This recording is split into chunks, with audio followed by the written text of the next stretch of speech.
You just can't make this stuff up. When the best Trump ad was made by a woke liberal Democrat? This next on Common Sense.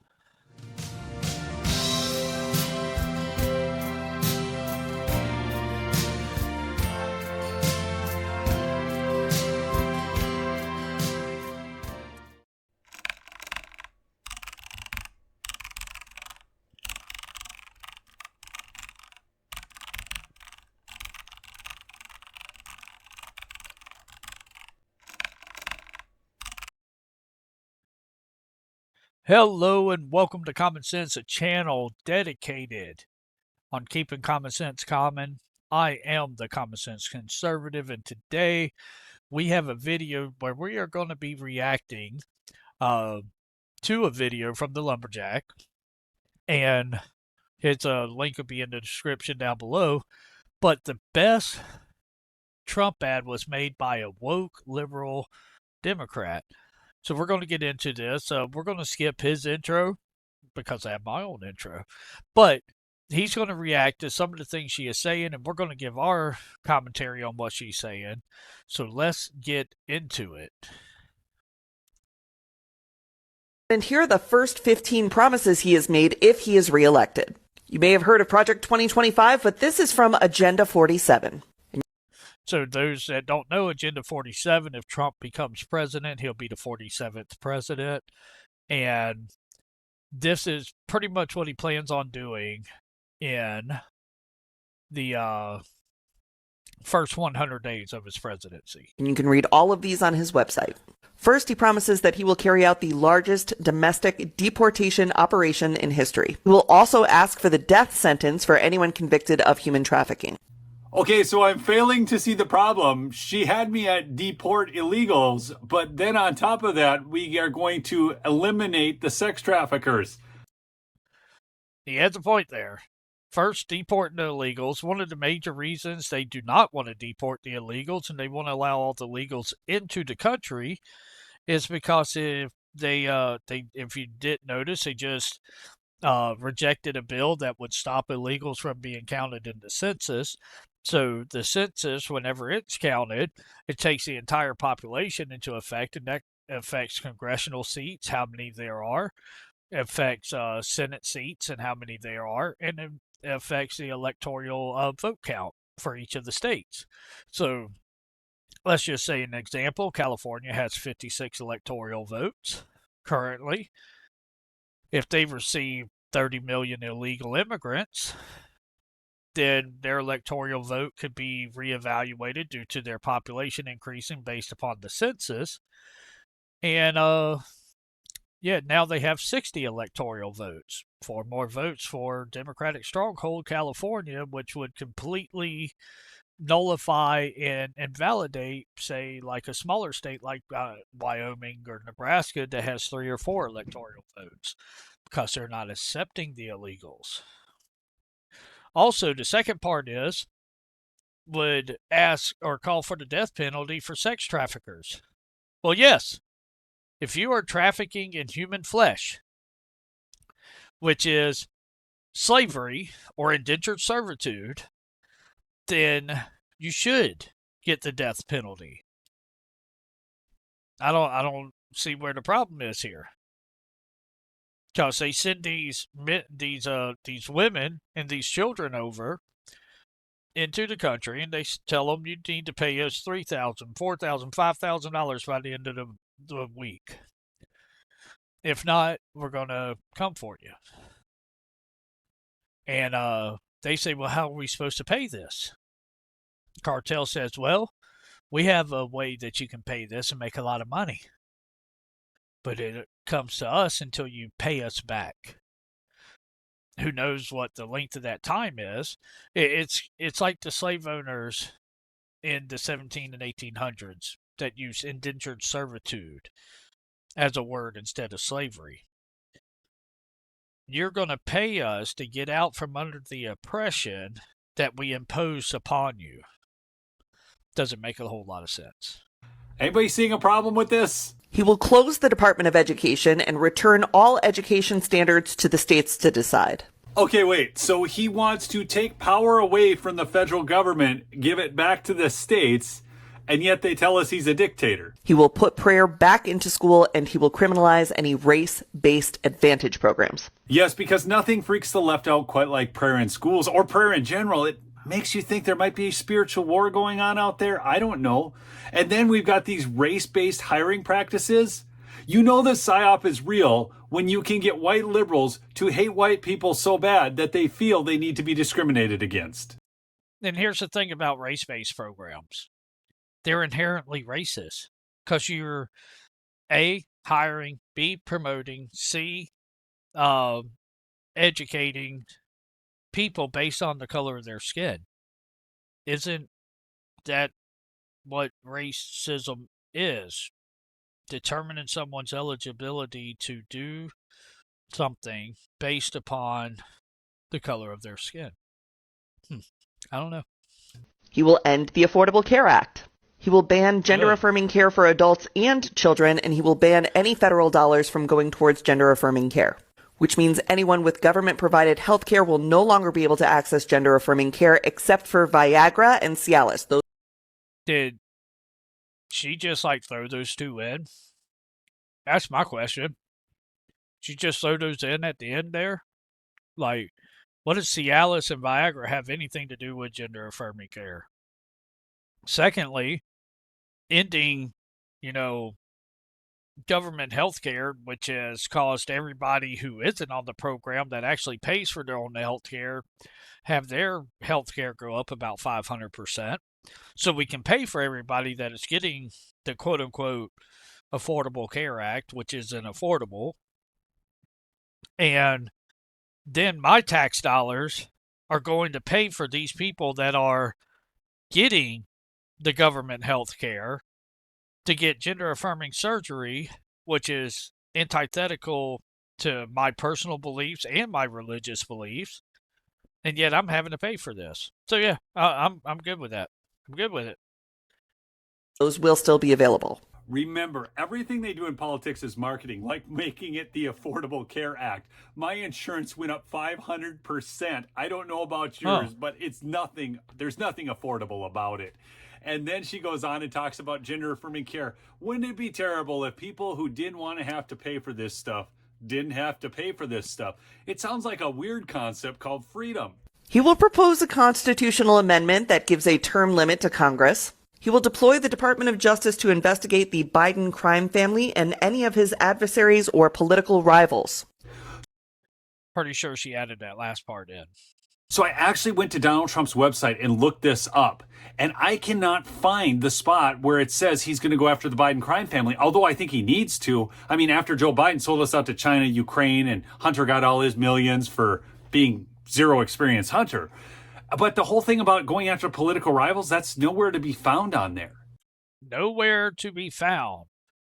Maybe after the video, I'll pull up the website and we can look for ourselves. But just throwing stuff, once again, liberals and their straw men.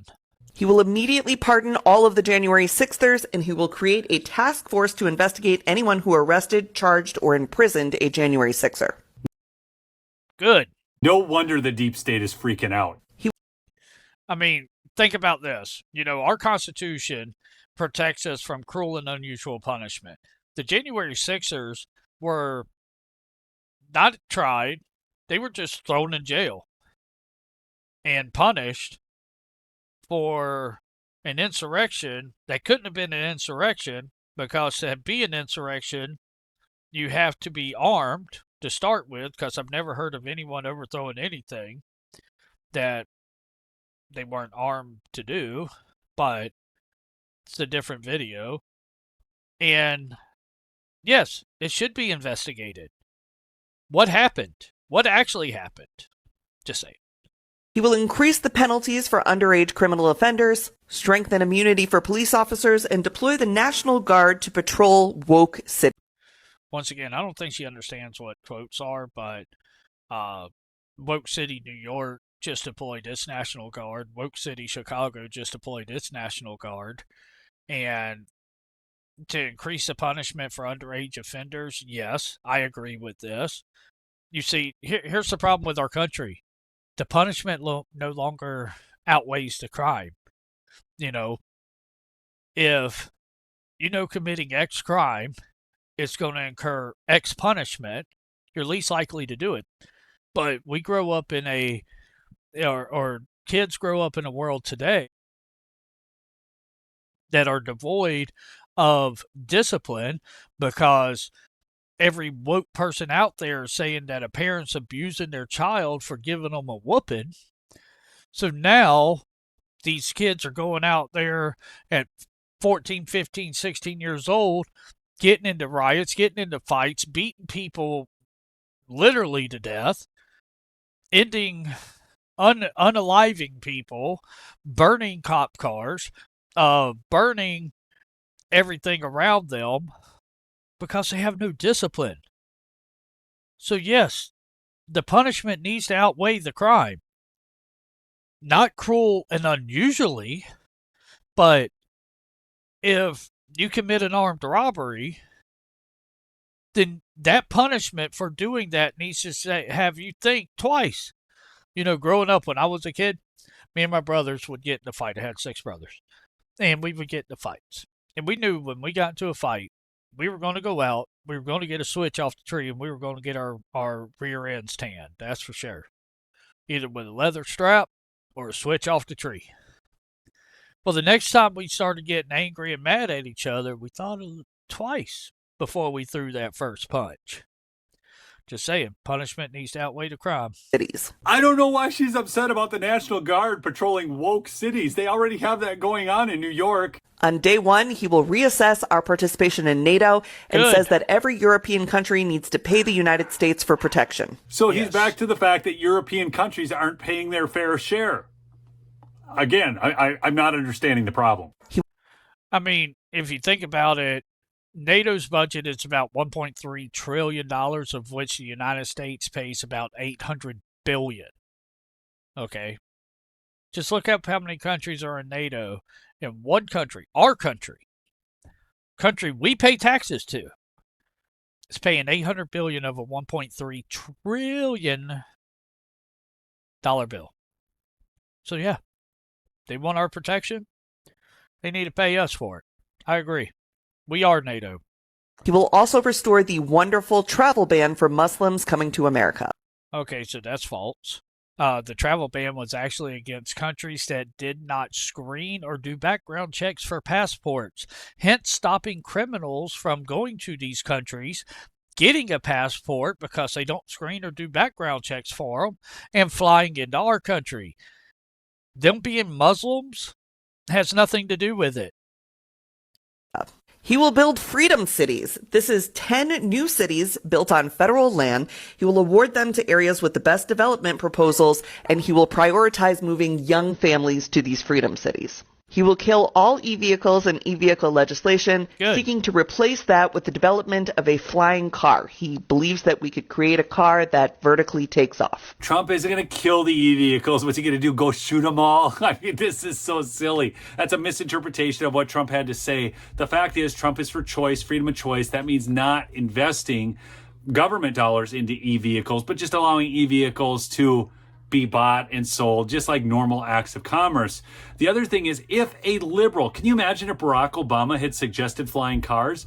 They would have had him on for interviews and talked about how bold and brave and how futuristic and visionary he was. He will remove all of the limits on American natural gas exports and drill baby drill for oil domestically. Now we're talking drill baby drill. If you ran a poll of Americans, I bet 80% of them would be in favor of this. We don't need to fund terrorist nations. We don't need to prop up the price of oil globally when we've got all this oil here at home. In fact, the U.S. has more known natural reserves of oil than any other nation out there. We don't need to buy 1 cent of oil from Saudi Arabia. We don't need to buy 1 cent of oil from Jordan. We don't need to buy 1 cent of oil from Iran. We can do it all right here at home. And for those who are so opposed to Russia, we don't need to buy 1 cent from Russia either. This is foolishness. This is where liberals are losing the American populace. Immensely. Because if you ask most Americans, they want the price of gas down and they want us drilling here at home. He will impose a tariff of up to 60% on Chinese imports. Again, I think most Americans are fine with tariffs on Chinese goods. Do you remember last time when Trump did this back in 2016? And even I had questions about this, but I didn't know how unfair our trade practices were. And then he put those tariffs on Chinese goods and we saw American industry soar and American industry roar back to life. Again, if you ask most Americans about this, they are in favor of this. And if you remember last time, Agreed. I mean, last time he put a tariff on China, businesses were moving back to the United States. Wages were going up. Economy was going up. And yet, China charges us like 60% for anything we send over there. So it's just fair trade.